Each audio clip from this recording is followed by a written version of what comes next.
Welcome back to the Hoops Lounge. We're the show where our big three never opt out of our contracts. My name is Marc Griffin, a.k.a. Montreal Mark. I am joined by my partners in crime, Phil Boileau, a.k.a. Sporting Phil, and Mota Elb, the international man of mystery. And today we are discussing Jason Kidd and his power play. And I'm not talking about hockey. Phil, I'm going to throw this to you first. Jason Kidd apparently at odds completely with the New Jersey Nets. I just said New Jersey. Brooklyn franchise. Apparently he wants out and he wants to move to Milwaukee. What the heck is going on here?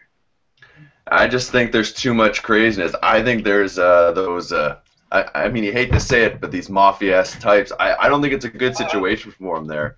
I don't know. I just think that when you look at the whole situation, he was put in it's his first year coaching, and you have to go to a team that has aspirations to win right now. All these, like, you don't want to call them egos, but dealing with Kevin Garnett, dealing with Paul Pierce, dealing with Deron Williams, dealing with the pressures, losing your center at the start. I just think he didn't feel the support there. And I'm sure his assistant, Lawrence Frank, knows exactly what he's talking about. Yeah. And he's looking for a situation where he can go to a younger team where he can just build his coaching repertoire with the team. And I think a team like Milwaukee makes a lot of sense for Kidd. I think it's unfair, the position that he was put in, and he took it because there's only 30 coaching jobs in the NBA, right? So you have to take one. But I think it's a smart move on his part to move on. Mota, do you think this is a rookie move or a smart move? I think it's more of a fearness. He's afraid to coach again.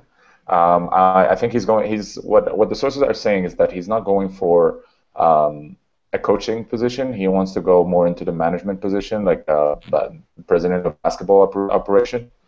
He doesn't want to be coach anymore, I think, which is bad for the Brooklyn Nets, because if that doesn't happen, that means that he will have to coach a team that he doesn't want to coach, and and for a team like Brooklyn and an owner like the who's Russian, he might be this might give him a little bit of trouble, because he has been known that the firing and putting people in place. So I think it's kind of a big rookie move, especially that he was very, very open about it.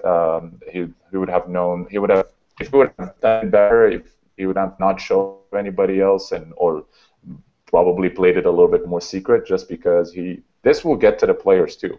Like, the guy who's going to be speaking to you in the huddle before the games, he doesn't want to be there. So how are you going to follow him? He had already trouble with Kevin Garnett and Paul Pierce following him. Now it's going to be even more. Phil, do you think Milwaukee as a franchise is a good place for him to head?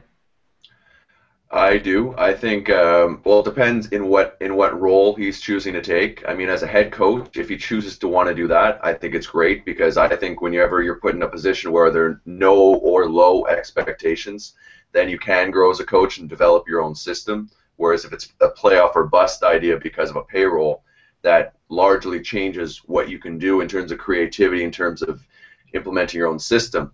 If it becomes more of a front office role, I would hope that he would surround himself in smart people, because he wasn't really prepared as a coach, and as a GM, I mean, it's a whole nother world. I mean, I could see the player-coach translating to a coach a lot easier than someone who can understand front office negotiations. I mean, I understand the guy made a lot of money in his career, but that doesn't mean you're going to hand out the right contracts, make the right trades. I think it's tough, but I think a team that's on the rise and rebuilding is the ideal either way. Mota, I mean, it really seems like he's burning bridges with the franchise he spent, a big chunk of his career with, the peak of his career with. They just retired his jersey this season. Are they going to pull that jersey down? No, definitely not. I mean, he brought in so much for the franchise, for the Nets franchise. So I don't think they're gonna hate him for that, but there probably is going to be some cold water around them. I mean, it's like you have your job, your daily job, and then your boss sees you on the way to the interview. So that's the type of situation he's in right now. So I don't think he will be like kicked out, but it will be a very, very unlucky type touchy situation. As always, Jason Kidd involved with passing the rock. Touchy situation for him yet again. Just a year and a half ago, he was in the NBA, and Phil and I were interviewing him here in Montreal as a player and then coach and possibly over a GM president job. I've never seen such a shift in the league that quickly, and that's how the ball bounces in this league. Anyways, thank you guys for being on the show. See you soon in the lounge. See you.